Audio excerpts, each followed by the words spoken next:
Okay. All right.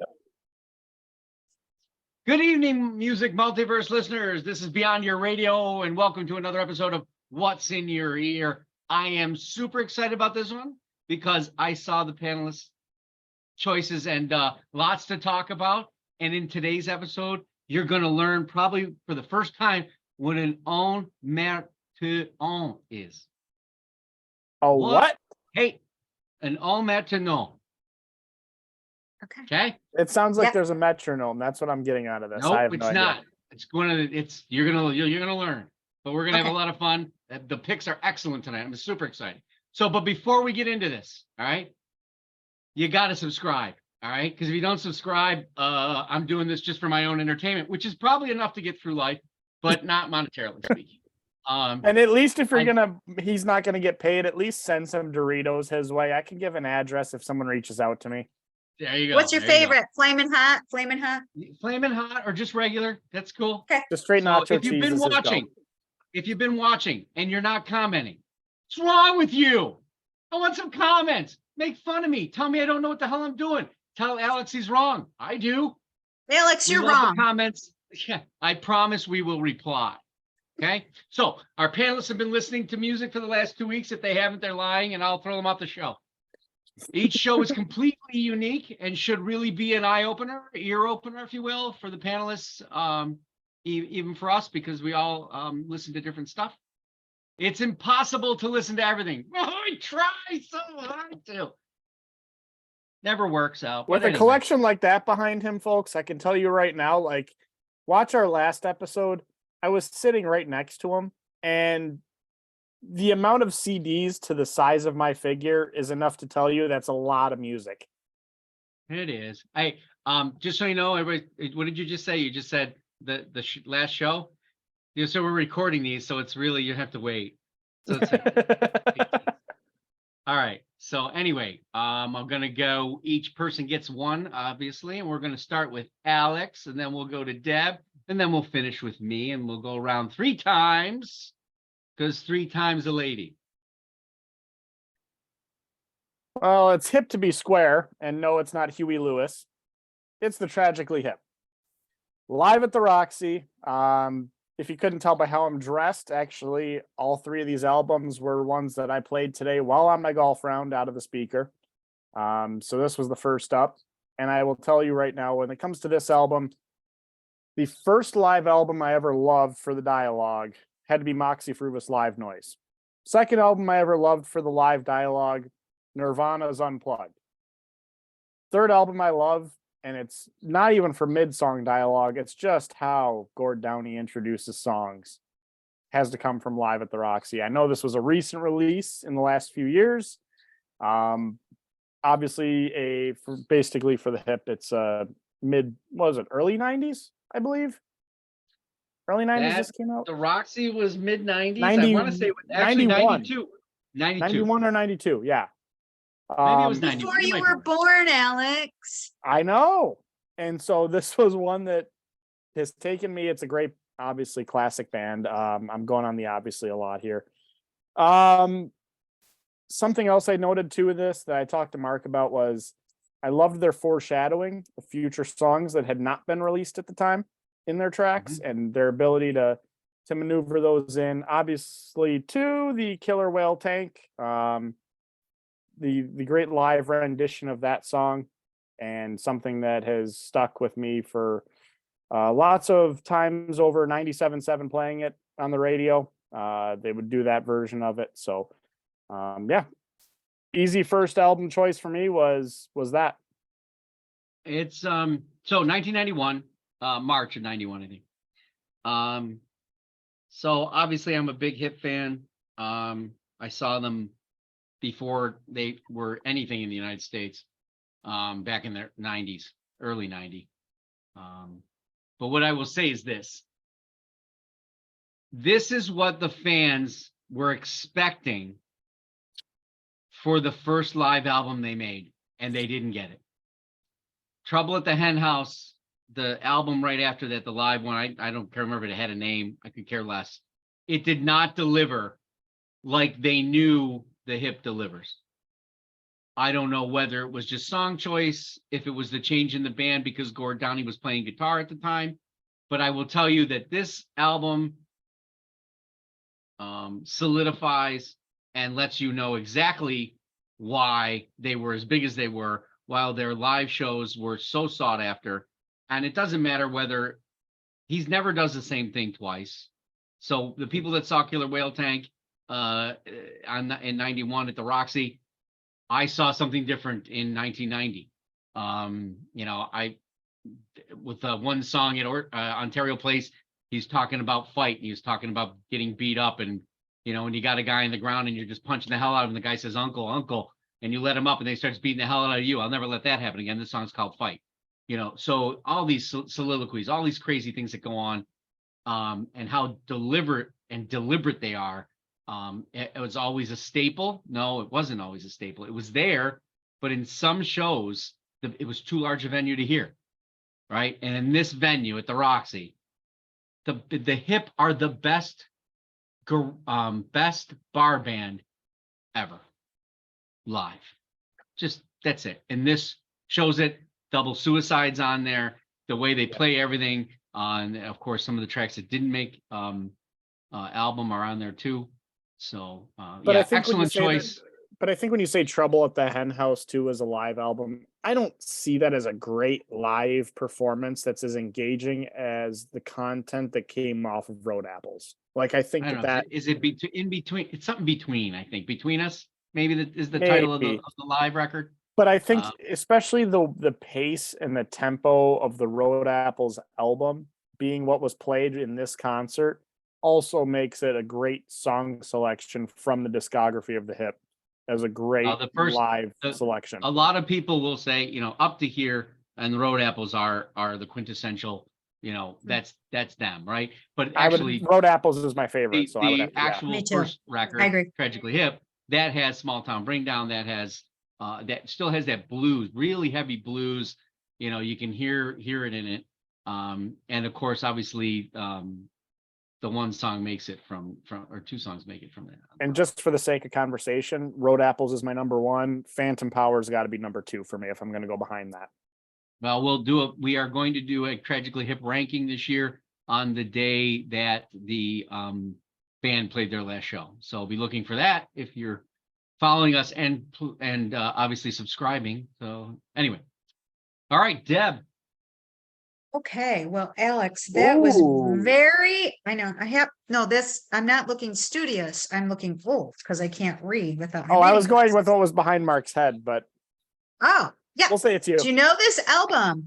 Jeff Beck, Blow by Blow, 1975, way before you were born, and you were only a young tyke. You were a toddler, Mark. Yes, Jeff Beck. I was pretty much three. It wasn't for you. He could walk and put on headphones. He was fine. Yes, exactly. He was up all night. I walked at 9 months. He did, supposedly. And on water at 18 months. Yeah. On water is the trick. Started drinking Mountain Dew at 19 months. Anyways. So so this is from 1975. I was not a Jeff Beck fan when he was with the Yardbirds. I was only like 6-7 years old. I wasn't into that kind of music. I was pretty much tied to the radio, that station that my mom put on in the car at that point. But by 75, I was starting to listen to my own music, and I knew that obviously he was good. I didn't know how good he was. But this album, the reason I started listening to it again was because he passed away in January. I never had the opportunity to see him live, which is a regret that I have, because I've seen really good guitarists like a Chris Squire, Robin Trower, people like that solo at little venues and stuff, but never Jeff Beck. Very jazz fusion rock kind of music on this album that's a little bit different than what you might think. A lot of people just expect it to be hard rock, a lot of hard, grutty riffs and stuff, but this album is a lot different. melodic, it's soothing in some ways. My three favorite songs off of it. I'll start with my very favorite though, is Stevie Wonder wrote 'Cause We Ended as Lovers. I thought it was interesting that he has a Stevie Wonder song that he's playing acoustically or instrumentally. It's beautiful. It's sad though. You don't even need words. That's the thing with this. It's a pretty intense emotional album without words. And that's sometimes good when I'm at work listening to music and not getting distracted by somebody else's words, right? I liked You Know What I Mean. It's very funk. It's like funkadelic, when you're listening to it, you're almost waiting for like a Steely Dan thing to take over. I'm always waiting for FM or something to happen and some horns to Little come, Aja. but it doesn't, right? And the other one is Scatterbrain. It starts with drums, not like the Phil Collins in the air. Doo-doo, doo-doo. It's very tattering and like you're going, what is a song starting out like this for? But it hooks you, And if you don't remember it, listen to it because it's a strange way for a song to start. But I liked it. I just listened to the album this year at some point for probably the second time in my life. I gravitated to other Beck records, but Yeah, it's all hi-hat at Yes. the beginning. yeah. Like okay. It's interesting. You don't expect it when you think, okay, I'm listening to Jeff Beck. You don't expect the very first how many measures to be a drum. And then Right. you're like, where's the guitar? Where's the guitar? Yeah, Right. where's the guy who's this is supposedly supposed to be about, Yeah, right? yeah. The And I centerpiece. think it was his first instrumental too. I think it was his fourth or fifth solo album. I mean, it wasn't one of his first, but No, is it third or fourth? Maybe I thought it was like his fifth album. I'm not sure. Okay. Don't quote Well, me it on depends on how you see that, right? Because there's an album before that. That's the one with Rod Stewart with that band, and it's like something's garage, right? So yes. yeah. So I guess Exactly. he's been a guy who first of all his guitar playing. No one like people of my age or people that are now younger than I am are going to have to experience this in an entirely different way, right? My brother-in-law was a big Jeff Beck fan. Still is, obviously. Dan, yeah. Yeah, Dan. And they play guitar, so they get it, right? I listen, I have my favorites. Jeff Beck wasn't on that list for many years because I that's old school to me, right? The instrument has progressed. When in actuality, when you look back and you look at everything he's done, and that's when I started to, because there was a midway point where those albums started to be more progressive, where he started to do more with the guitar than he had been doing. Although he could do anything with the guitar, he just I think mine with him is he has the best feel for a guitar. He's just the way he plays it. It's him and him. You can identify it immediately. My appreciation for him didn't grow until I realized how many guitarists started naming him as an influence for them. And I think that's when I really started taking appreciation of his music as someone who didn't grow up in the generation. So it really took hearing guitarists that performed throughout the music that I would hear that go, read your influence from this guy and this guy. Oh, and Jeff Beck and this guy. And I'm like, all right, I'm hearing enough Jeff Beck now. I should really dive into this. And also what really is helpful that you didn't have back in the day, when you get to watch him play on a video and you watch how effortlessly he's going, the frets, it's just like his fingers, it's almost like he's just like doing this with his hair, but he's making this beautiful music come out of these fingers on this guitar. And it's effortless. And it's just, and in a moment, it changes from sounding like he's playing a harp to like it's crazy. Mark, it's almost like he plays an extreme. No. Yeah. One thing Beck is not known for is a tapper, I don't think. In all my music, not even close. He's not a tapper. Not even does it, close. but not even close to what, no Eddie Van Halen. So that's why I chose him, because I Great was pick. 13 when I came out, and when he came out with that album, and the time was right for me to start listening to my own music. So there you go. All right. What do you got? Aha. So I have Noah Kahan. Stick season. No, he's not a So third liner for the Sabres. Remember when I say It should be. I try to listen to everything, but I don't accomplish it. This is one that I wanted to listen to, but never got to until a couple of days ago. And it impressed me so much, I thought I'd put it on today. This is a TikToker. I don't believe in TikTok. I It's think like your TikTok is going to Antichrist. kill the music industry, not save it. I think it's a bunch of shit. I honestly think that singles make me want to puke. I don't want to hear singles. I want to hear an album. Anyone can write one song. Can you do 10? Can you make it all cohesive? How many freaking people wrote on your album because you can't write, or was it written by AI? So here comes this Noah Kahan. I'm impressed. This is a singer-songwriter of indie pop, indie rock, indie folk, more folk than pop. Is he Bob Dylan? Could be. He's got the chops to do it. He can write songs. This Stick season that I listened to was not the original Stick season. It's the deluxe version. It has 7 added songs. So it went from 55 minutes to 1 hour and 30. I'm assuming that the album itself comes in a double package, because I don't think you can fit 1 hour and 30 on one CD.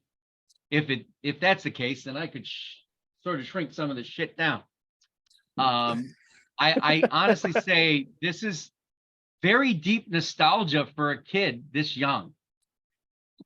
When I saw him, I was immediately thinking of the kid who was playing the Bob Dylan songs in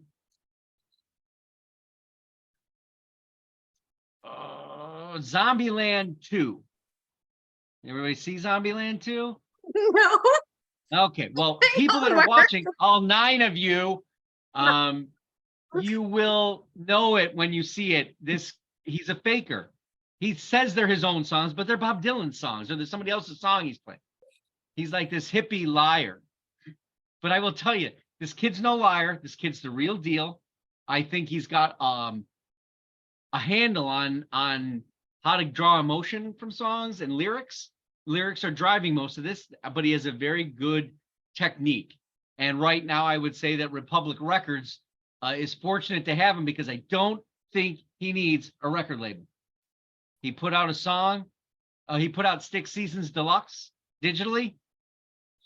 20 million downloads? No, 10 million downloads the first day. This is an example of how to use the modern day social media climate to your advantage the right way. Not Positively. using it to help you produce the music and make it popular. It's taking what you've already done and making it popular off of that. Right. There's a big difference between using it to make the actual music better, and there's a difference between using this just to get yourself out there and get the notoriety that you, in his case, deserve.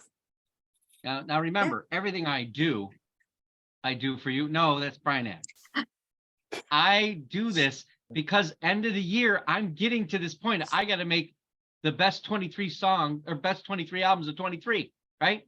So I already have all these ones, right? So this week it's been Queens of the Stone Age, King Gizzard and the Wizard Lizard, Dead Quiet.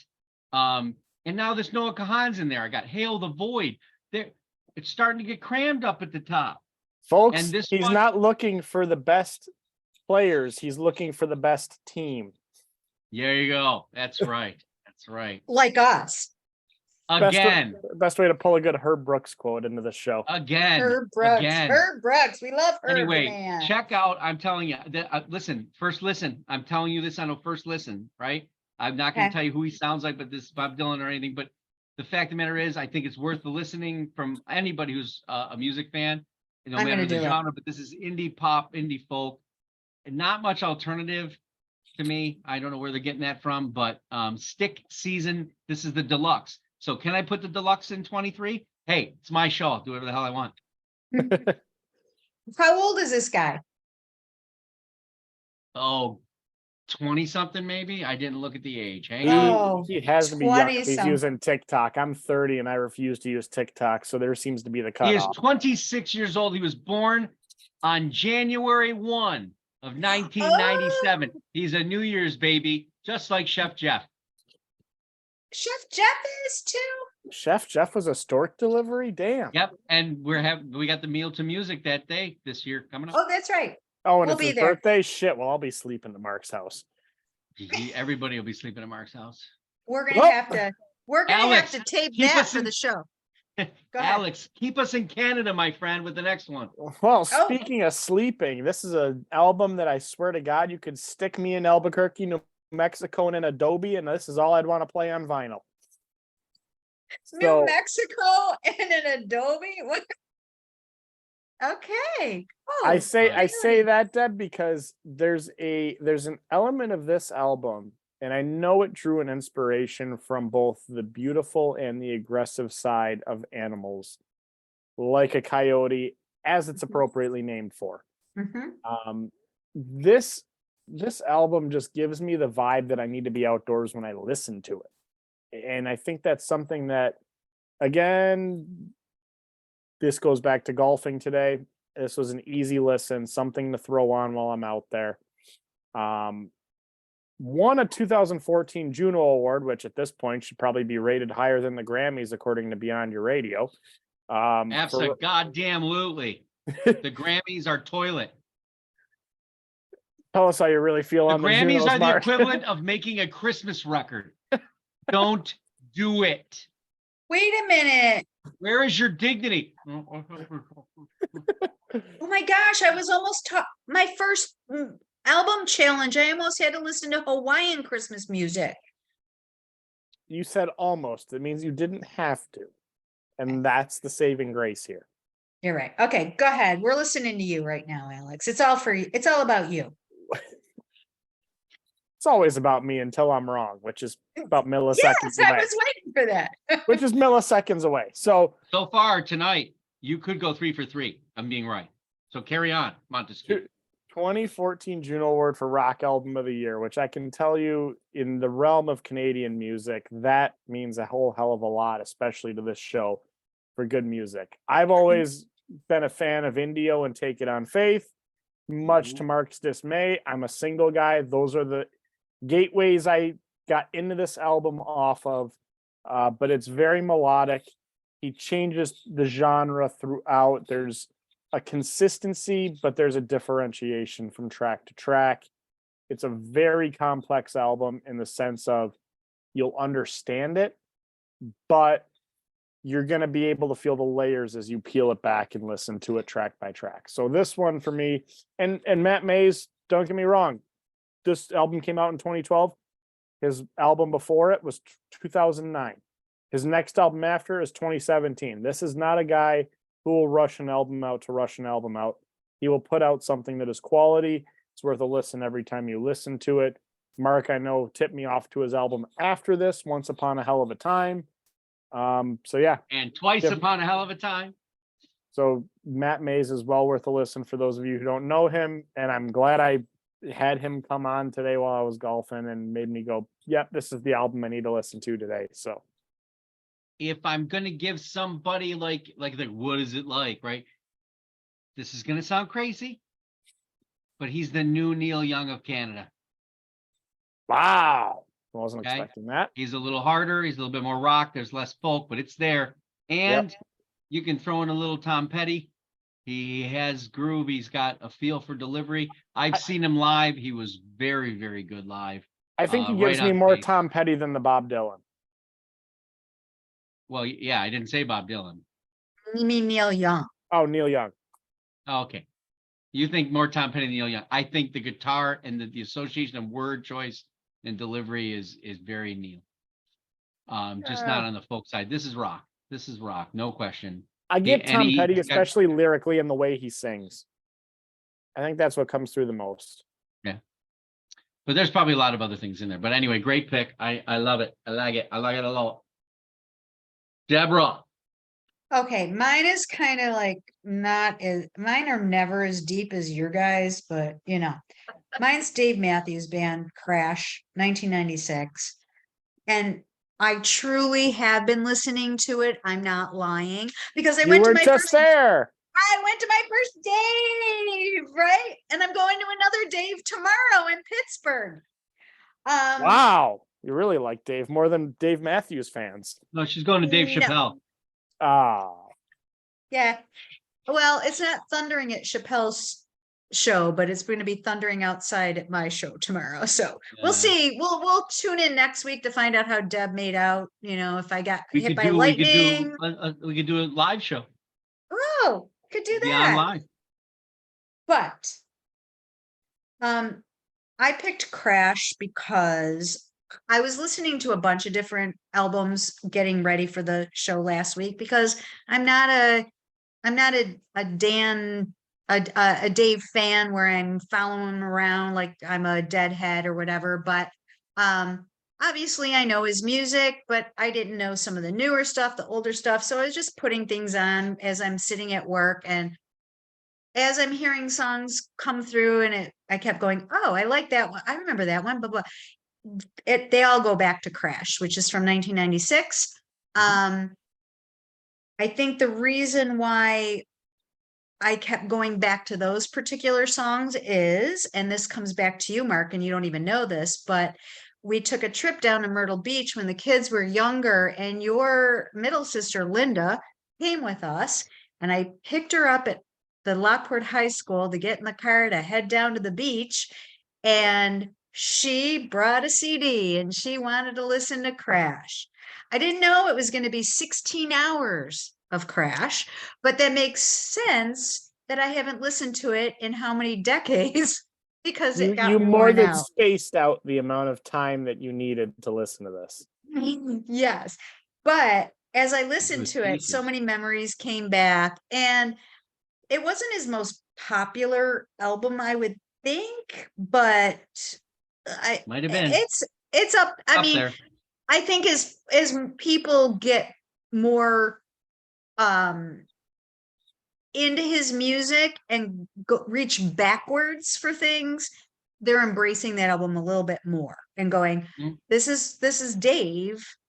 But I don't have a particular song really. Well, I will say, in the sake of hilarity, given the three of us together on this, which tends to always happen, I will tell you right now, from my buddy at a Memorial Day party singing Crash as a karaoke song, you really learn that if you don't deliver the lyrics right on that song, it sounds really odd and really weird, and like you shouldn't be within 50 feet of a school. So I will tell you right now, don't do Crash as a karaoke song. As good as this album is, that's just some advice from me. I'm going to say Dave doesn't have a lot of karaoke worthy songs anyway. And that's definitely not one of them. I will tell you for free. I'll think of that when I hear it tomorrow. So, I mean, I don't honestly have think any. Proudest Monkey could be done karaoke because you could. It wasn't written by. It was written by Matthews by himself, so it was all the whole band. So maybe you could make fun of it and make it your own.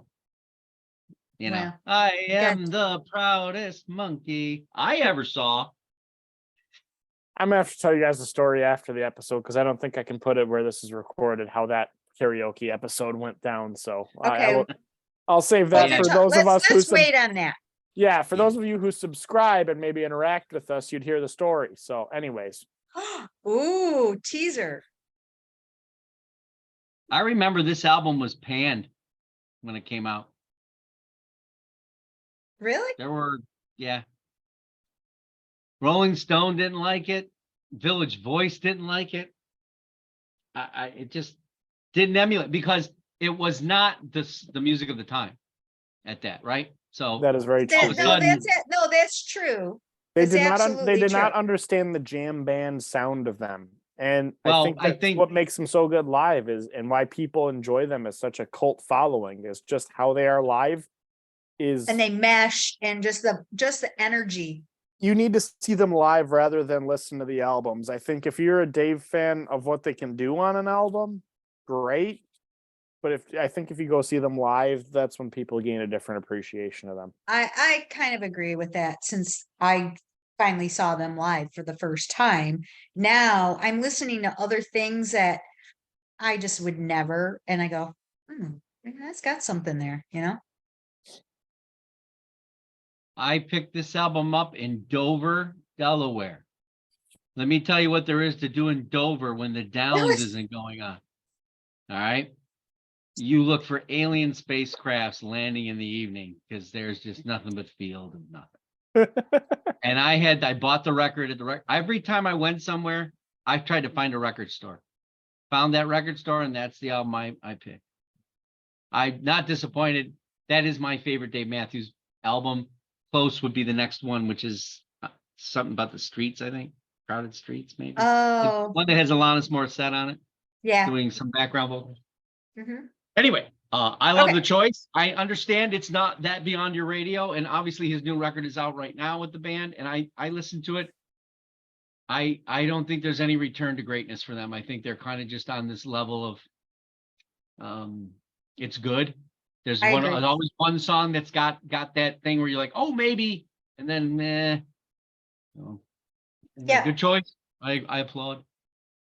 That's because you want me to come back. Thank you. It's true. Hey, the art of kiss ass is a beautiful thing. So the next album up for me is The Cry. So good luck trying to find this album by searching The Cry. There are other bands named The Cry. I don't know who legitimately gets to call themselves The Cry, but this The Cry, the debut album called The Cry, because That should why be the not? name. This the Cry. That actually sounds This better. The Cry. The cry.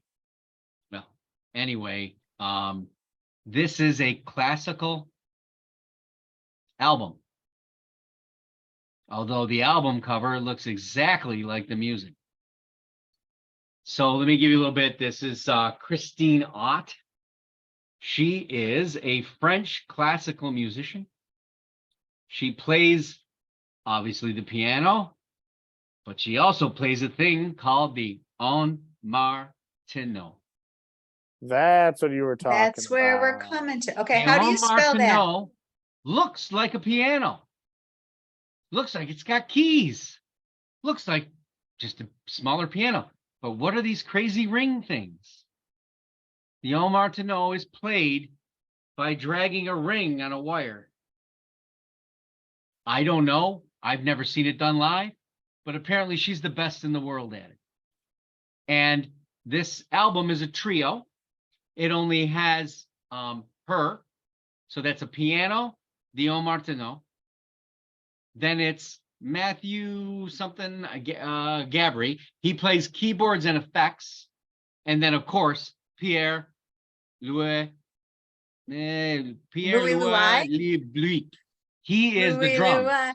This is percussion, but orchestra percussion. He's got, that big drum. Boom, boom. There's a little bit of top, a little bit of something here and there. Yeah. A little bit of drum line to it too while we're at. Yeah. Oh yeah. Yeah. Got some marimba. Everything in there. done in pace and space. It's gorgeous. But it's darker at times, yet melodic.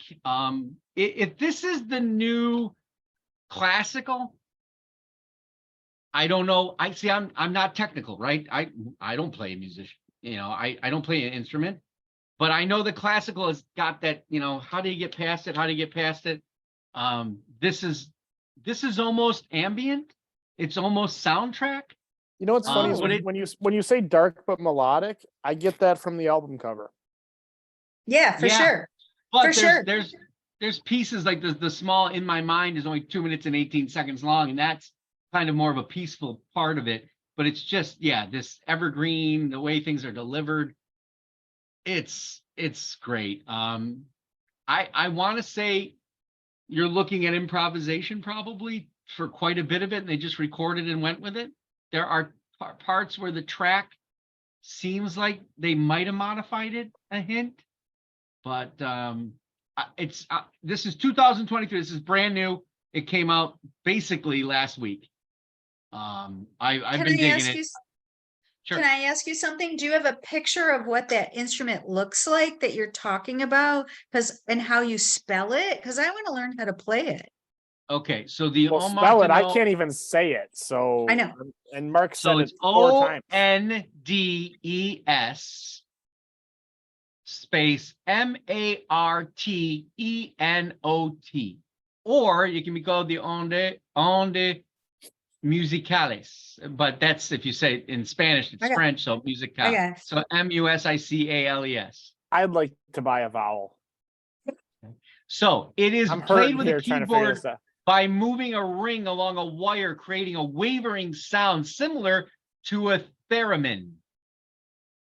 Who plays this? Are you Jeff Martin? Yeah. A player of the Ondes Martenot is called an ondist. She's an ondist. She's an ondist. Well, listen, she's the best in the world at what she does, and I think that gives her the title of the Cry, and everyone else might as well be in the corner of a dorm room after a long Saturday night, and that's the rest of the cries right there. Yes. The Cry over spilled milk. They have to add something to the end of there. So anyway, this is what it sounds like when Dubs the Cry, like. I love that though. That's musical so interesting, education, right? A little bit of something different, right? Wow. Yes. By the way, if you look at her biography on probably Wiki or whatever, you'll see most of it seems to end in that it's classical, right? You know what I mean? Right. I couldn't pronounce half of these albums. But I will tell you, like that instrument and the idea of the new classical really intrigues me, because I do think that, like, for a past episode, I talked about Michael Bublé being one of my favorite solo albums, and you get the singers and swing type genre. But really, like you said, what's it going to take to break into the new classical? What musical evolution can you add to it of an instrument or a sound and not have it lose classical, but still maintain the genre? And so that really does. I say to people, this record has now, I've only heard one other record before this that I said, geez, if this is the new classical, I'm in. And that was Olafur Arnalds and Sarah Ott. Another Ott, by the way, Sarah Ellis Ott, I think. And they do Chopin. It's called the Chopin Project. Beautiful record. Ridiculous. It's haunting, gorgeous, the texture, and it's electronica added in. It's ridiculous. Listen, this album doesn't quite reach that, but remember, there's no electronic here. You start to think that there is, but it's that freaking Ondes Martenot, you know? Listen, and by the way, if I butchered it, don't hold it against me. Just come on the show, say it correctly. I'll spend an hour with you. I don't care. The world's got to know about stuff like this. Aside from even if it's 9 people left in the world. Aside from the shameless plug, I love the complexity of this show and your knowledge. Start putting stuff in here that I can actually pronounce. Between that instrument and that last album that you said for the new classical, I could never say that if you gave me 17 attempts to memorize it. Okay, so the artist is Olafur Arnalds. He does classical. He does. Bless you. He does exactly soundtrack work. Thank a lot you. of soundtrack work. And Sarah Ellis Ott, I think she's a violinist. If I'm not correct. Wow. Still Chopin just trying to say the names of these. Insane to me. So now I know I have Olafur Arnalds correct. That I know. I Although love I'll find it. out I don't, right?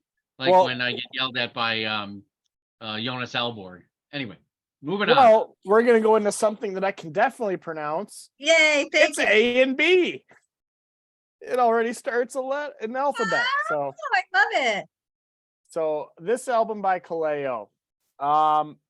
I wish I could begin to name the amount of studios that they have taken over a 2-year span of recording this. Just going through some of the cities and not naming the studios: Nashville, Pittsburgh, London, Austin, Chicago, Los Angeles, Newark, Delaware. there's not even shit in Newark, Delaware. That's Baltimore Mark. He's the and Delaware. some city that it's in Scandinavia that I can't pronounce as I'm looking at this. But Where, this, where are they from, Alex? Where are they from? Come on. I Say Oslo. Close. actually Damn it. don't I'll know. give you a hint. Bjork. I got it. Go ahead. Iceland. There you go. It's what? Oh, I can never say it. Reykjavik. I'm telling you, Iceland is the new Nashville. I know we were talking about that at the on one of the last shows about Iceland. Like it's crazy. Listen, I'm going to Nashville next week. Can you not ruin it for me? That's why I said it. Go ahead. Can carry on about Kaleo. So this band obviously got on the radar for me because of a single. I know, Mark, crucify me, put me to the cross, nail the hands in. You You're better can than me, Alex. If listen. you're always wrong, I'm always wrong. How's that? Call my blood wine at this point. I don't know.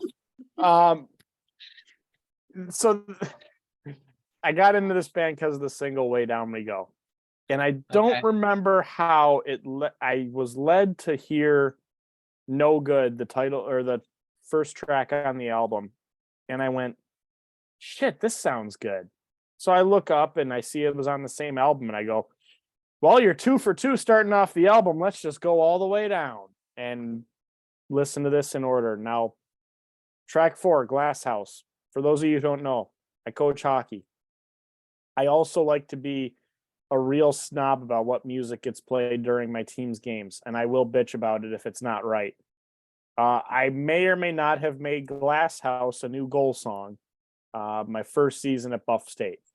So I will tell you right now, Glass House. It's got that Chelsea dagger. There's a catchy rhythm in there. If you started at the right part of the song, you can get a good little crowd chant going. God forbid we had an audience of more than 50 any given night. Hot Blood, All the Pretty Girls, Save Yourself, I Can't Go On Without You. All very heartfelt songs. The way they're lyrically written, the melody behind them, you get a sense that you could hear this acoustically in a side show that way, as opposed to just in the full band setting. I can't pronounce track 8, just like I couldn't pronounce anything Mark just said during his band. Probably couldn't say the names of the band members of this band either. And probably not a chance in hell. I'll be honest. Jochen Hagen Jochen Fruz. But if hell, listen, I like ice cream too. But if hell froze over in Iceland, that's where it's gonna happen.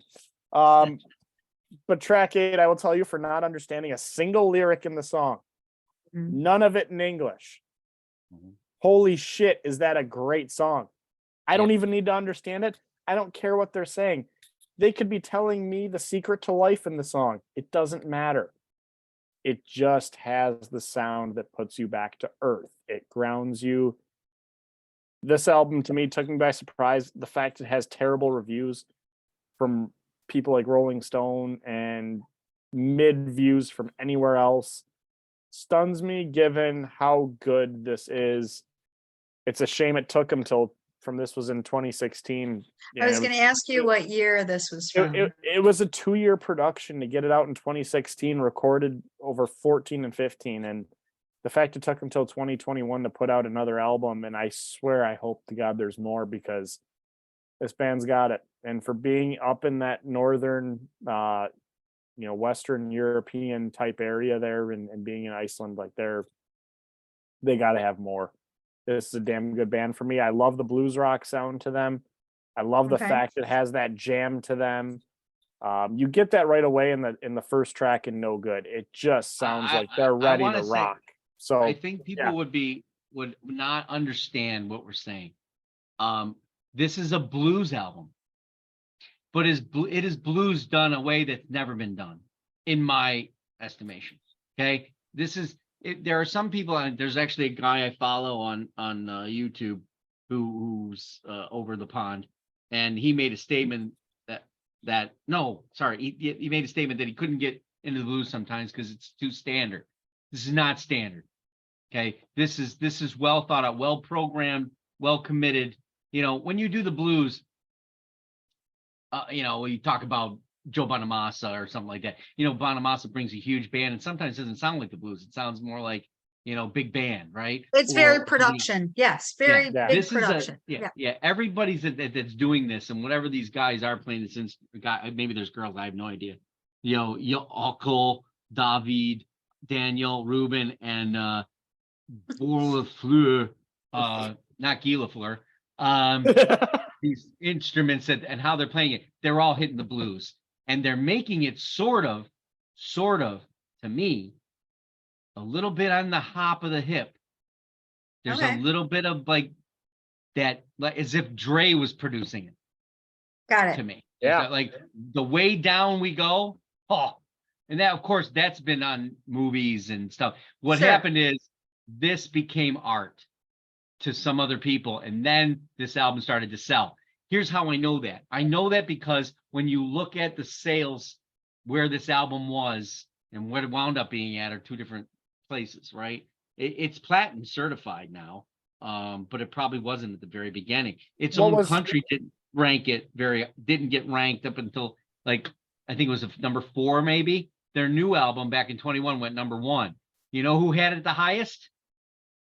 The people that know the most about music. Okay, I said it. Canada had it at number 2. This record. Okay, this was in my top 16 of 2016. Easy, wasn't even a decision because it's something new and exciting, and they get it right away. If you categorize music, okay, I know you're out there, people that categorize and you're like, I love rock, okay. Yeah. Get your head around it. That's why Jeff Martin moved to Australia. They don't care. They don't categorize it like they're freaking good. They're freaking good. I don't care what they play. Right. Canada's starting to move to that. I think Jeff Martin was a little bit beyond when he left, but Canada seems to understand that the genre is there, but they don't care. And they're like, wow, this is cool. I don't care if it, whatever the bad reviews were or anything like that nature, Mhm. you know, But one I man's can- compost heap is another man's potpourri. But even to say that it transcends genre, I think it just incorporates all of them so well. It does the blues elements so well. You get parts of the guitar when I talked about Glass House that just sound like they're rocking out and has such a jam to them that I think that can fit a rock genre. Way Down We Go got popular over in the States because it was on alt radio. So now you're talking alternative, you're talking rock, you're talking blues, and you're encompassing 3 things that really, if you think about the essence of them, like you can kind of put alt and rock together. Blues doesn't technically make that full circle. Blues doesn't connect to alt. Usually it has to go one to the other to the other. So I think it's interesting that they transcended that, and you're right, because even just as I look at what this album was featured in terms of soundtracks, you're talking video games that came out in 2015, 2016, and 2017. And with the latest title being NHL 18, you're talking a 4-year span of video games that pulled from this one album, and that shows that it took a time to develop and get to the ear of somebody. And that speaks for itself. It was a slow Alex, is that developing album. how did you, what was the first time you heard of that? I'd like to know. I want to say Way Down We Go on the old Alt Buffalo on 107.7. That, Okay. if I had to guess, I can't pinpoint the first day I heard it, but That that would be my first guess. That song, like, is a great song. Way Down We Go. You just can't unhear it. That would be my first guess of when I heard it. Got it. I'm not positive that was when, but that has to be the most default reason I would have gotten Ready tipped for the off on. soundtracks it's on? That where it makes appearances? Yeah, I'd like to know. Because Grey's they Anatomy, definitely, Supergirl, Lucifer, The Blacklist, Blind Spot, Riverdale, The Vampire Diaries, Suits, Teen Wolf, The Night Shift, Underground, The Good Fight, Quantico, Orange is the New Black, Empire, The Leftovers, and Logan. And to go on the video game route, let's also rattle off Madden NFL 17, Rock Band 4, NHL 18, Far Cry 5, Asphalt 9 Legends, FIFA 16, and in the trailer for the 2017 film Logan. Pretty good. I will say that I would Love like it. to go see them live. So I will be looking, I've looked, many times, but obviously the I'll go. pandemic. All right, cool. We're in. As long as you don't have to go to Canada. All three of us are in on this one. Not going to Canada. All I knew right. this show was going to be good. Did I tell you it was going to be good? Come on. It's I don't lie. good. I tell fibs. We're a lot All right. more jamming early in the night. So Deb, My turn. you're next.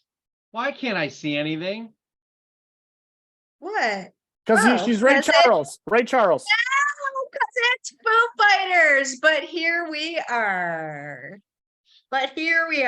Now, 2023, I know that Sue is not joining us, and I wouldn't want to steal one of her favorites, the Foos, but Well, I been guess you have to be on the show, Sue. sorry that you're traveling the world, whatever you're doing, but everybody knows that the Foos are like alternative rock, but that's such a stupid thing. I think that was what they were first coined. I don't know if that's really what they are. I don't know. Like we were talking about genres, and Canada doesn't really want to, hone into those stereotypes, but obviously we all love the Foo Fighters, right? And something very profound happened last year with Tyler Hawkins and his death. So I was waiting for this album to see, many bands just fold up and don't do what they do best. But I thought Dave Grohl's not going to be that person because he's gone through this before. And Mhm. so he rose to the challenge as far as I'm concerned.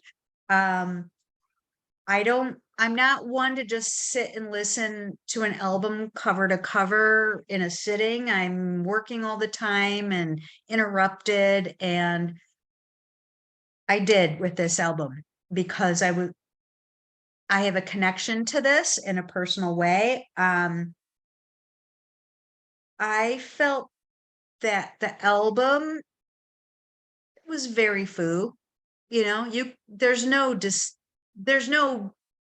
denying that when you hear a song off this album that is the Foo Fighters, like all of their songs, but that's what makes them so great, right?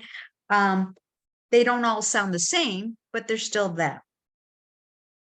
I found that the songs in this album were very nostalgic. There were some lyrics in some of the songs that were regretful, reflective, reconciling, almost apologetic.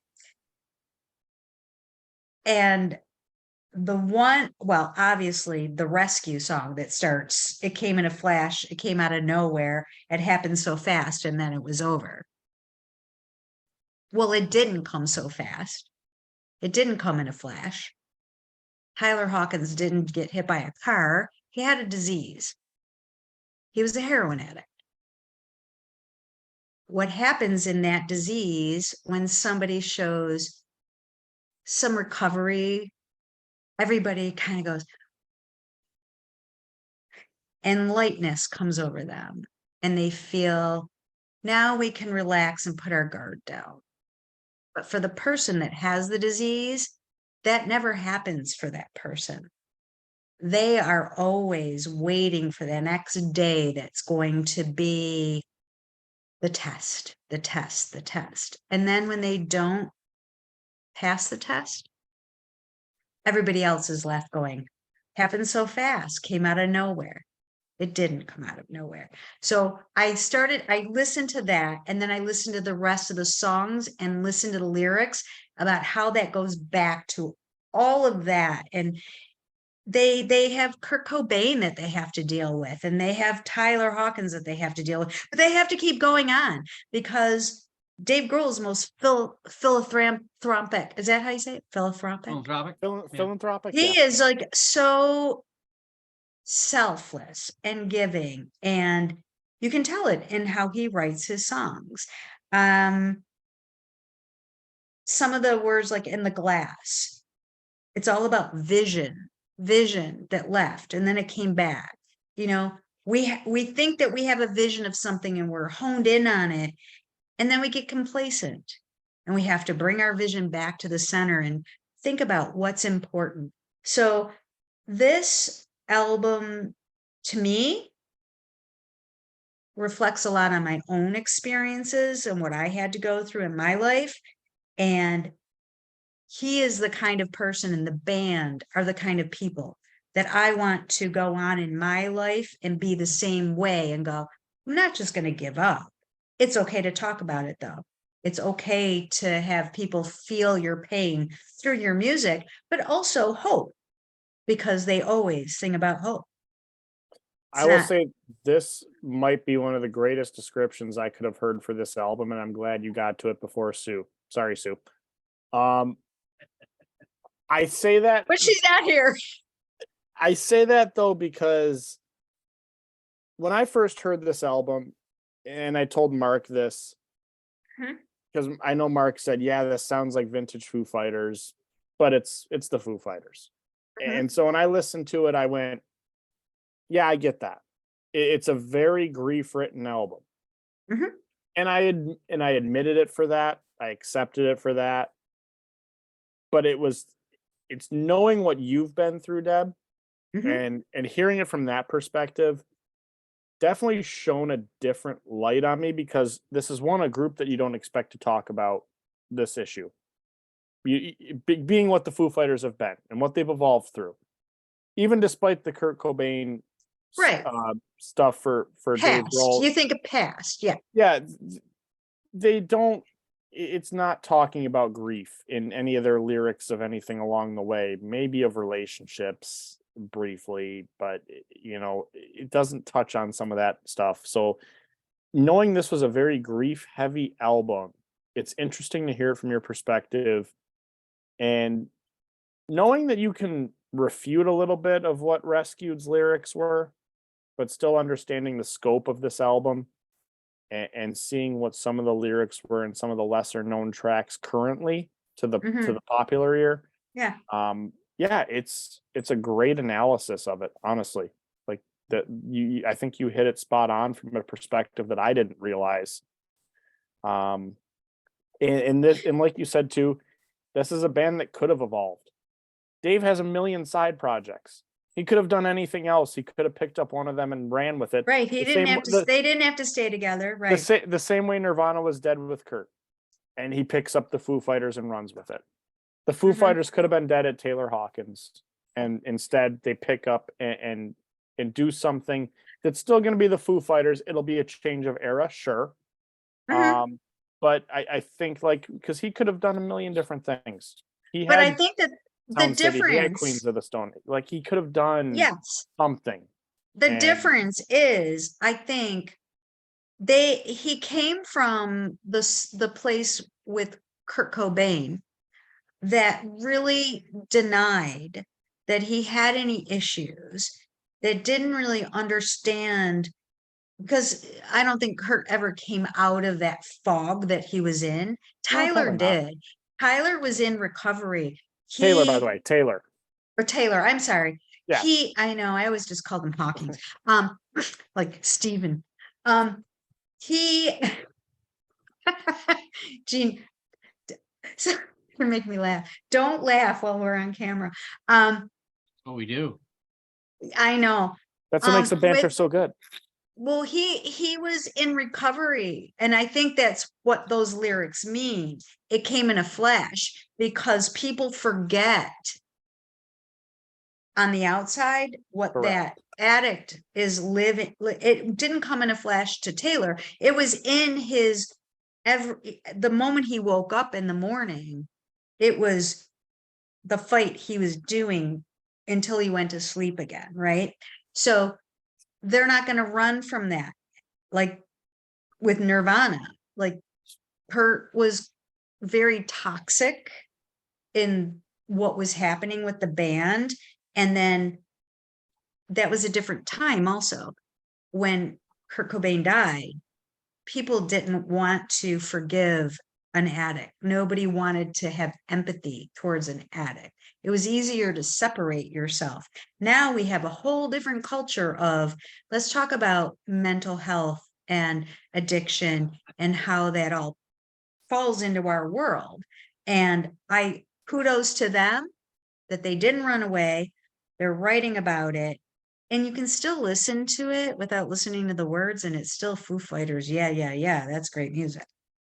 Yeah, and that they took the time to do it on their own terms too. I think that Yeah. that definitely needs to be spoken about too. That they didn't rush an album out. Mhm. They also did it in a time where the album is still relevant to the events that happened, that it's still Mhm. fresh for a Foo Fighters fan with the loss of Taylor Hawkins. Yeah. That I think the timeline met perfectly on this. That maybe where I And now, didn't appreciate the album as much before, until I kind of wrapped a different way of thinking as I hear this, and now it's going to affect the next time I listen to it, because I like it, but I think now it's got a little bit of a different twist where I think it's very, very different the next time I hear it. what do you think, Mark? So this is a return because Grohl is on the drums. He hasn't been on the drums since Yes, 2005. that's This true is why I too. say it's a Foo That's Fighters true. record. The truest stuff, Foo Fighters record. Don't get Yeah. me wrong. I like Medicine at Midnight. It pushes other buttons. It tries other things. Mhm. Hell, it's David Bowie is. Hell, Right? they were doing that with their albums for the last three, including that. Yeah, different They things. were But I mean, trying the a one that different was most evolution. egregious. Yeah, Medicine yeah, at Midnight is egregious, but right? they had been But trying. Yeah. yeah. I don't know if it's true or not. I know that at the beginning, before Hawkins died, Grohl was talking about wanting to do a pop record. Obviously, that's not what happened at all. Mhm. So it'll be interesting to see where What's things next? go from here now that they have a drummer. This drummer's a bit more rock. Oh, to me, he's like a Yeah. Queen of the Stone Age kind of Mhm. drummer. I Yeah, don't know. Maybe I'm yeah. not talking to my hands. I'm just saying No, that no. it'll be interesting to see. This is a David Grohl record. This could have been a David Grohl solo record to me. There were moments of this record that I felt like I'd heard that song before. The Yeah, I could melody, definitely see that. okay, but the words, yes. Obviously, everything Deb said is completely and true and interpretation wise, and can be played over and over again. I hate the album cover. I can't stand it. I can't see it. I didn't know that was, I'm sorry. I don't. Mark, So Mark could like, have changed the other background. Don't let him pin it's on you, Deb. no, it's There's okay. no If you're crying going, beyond the radio. okay, I'm going beyond the radio a little bit. I just want to let you know that if you're going to take a stab at the Beatles' White Album, Mark, do it all gray or something. Mark, you just got so riled up that the microphone didn't even pick up your end of the rant. Oh, sorry. Well, It censored him we were ready to automatically. AI, Yeah. AI. Hey, the fourth AI wall's censored broken. Mark. Fourth wall's broken. Now you guys know where Mark's mic is. And before anyone tells me it is purposeful that I did what I did behind me, I'll say it at that. All right. I misspelled Foo Fighters. It's missing the S. Well, there's You can only play- one because everybody else you is can- out to dinner. You can say what you want or think what you want. I did it that way. I'm explaining myself. I'm a Foo Fighter. We know why you did it now. Okay. That way I don't get any comments. Wait a minute, I wanted comments. I'm gonna log in as a different user and I'm gonna comment. Hey, Great. please do. As a matter of Yeah. fact, I wish my family would do that. They don't watch at all. They love me. Supportive people. Beyond Your Radio's panelists, we're all burner accounts. Yes. You know why 35 people watch it? Because I watched it 5 times. Okay. All right. So Tina Turner. Oh no, that's not even close. I am going to take you to Is that Bruce An angry Dickinson? The real Bruce Dickinson? I'm gonna take you to an angry place at the end of this. But at the start of this, it's a wonderful thing. So there's a band out in the world called Catherine Wheel. Catherine Wheel is an alternative rock band. Catherine Wheel was was fronted by, designed by, and maybe the only guy that was important enough to it is Rob Dickinson. Rob Dickinson, during the time of Catherine Wheel, toward the end, decided to do an album in 2008, solo record called Fresh Wine for the Horses. I'm assuming a Catherine Wheel-like experience. No, this is a pop record done in a voice that only Rob Dickinson can do. So in order to give you a little background, okay, this is a British musician. He's a multi-instrumentalist, and primarily the singer-songwriter for Catherine Wheel. He's from Norfolk, England. He is the paternal cousin of Iron Maiden's frontman, Bruce Dickinson. So Oh, you might say real Bruce Dickinson. music is in the blood, right? And maybe they drink blood too. Who knows? I am not an Iron Maiden fan. I only have one Iron Maiden record to my entire collection. I'm hoping that gets me comments. That's the only reason I said that. So Rob Dickinson does this solo record. It's gorgeous. It is the most well put together solo record of that year. And there's just something about his delivery, his style, his the way he can put the melody with the guitar, acoustic, electric, doesn't really matter. I know that the breakup was in about 2000, so the release was supported by tours, small venues, all kinds of stuff. So the song that got me isn't even his song. He does a cover, not once, but twice, of Warren Zevon's Mutineer. One of my favorite covers. Now, just so you know, Mutineer is not a long song. It's only like 1 minute and 10 seconds. But the way he delivers it is just fantastic. Got a great voice. It's so intimate. And now he used to play intimate acoustic shows throughout Europe. I don't think he ever stepped foot in the United States. I wish he would. Wish he did. So here comes my anger rant. Well, hang on. Before I do that, let me just say that there's a song on there called Bathe Away Your Beauty. It's talking about obviously models and stuff like that, how much stuff. There's a song that's called Intelligent People. The lyrical line is, I want to smile and hang out with intelligent people. You know, so, and there's songs like The End of the World. And then, of course, it ends again. So in the middle, Mutineer comes in, and at the end, Mutineer comes in. But he does a different take on it, just a little bit. And that's how the album ends. It's one of my favorite male solo albums of all time.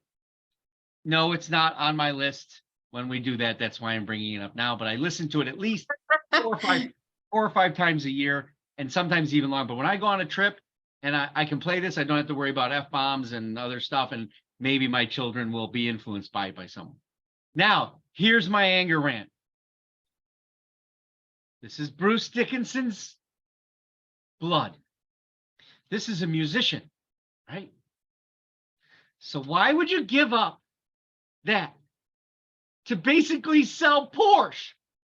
Stop selling Porsche and start making new albums, okay? Anybody can sell a Porsche. I can sell a Porsche. He's building a Porsche. I don't care. Get back to music, all right? Because it's one of those moments in history where I just sit there and go, I cannot understand for the life of me why you wouldn't either put Catherine Wheel back together, because basically he's Catherine Wheel. He can do another solo album. I will tell everyone to buy it. All right, download it, whatever. He could sing a song about sitting on a beach staring at the water, and I buy it. You know, it's just that good. I recommend it to anyone and everybody in any genre, unless you're an Iron Maiden fan. It won't compute for you because there's no hard rocking going on here. But anyway, there we go. That's cool. He I love it. selling Porsches. As soon as you put that up, I said, is he related to Bruce Dickinson?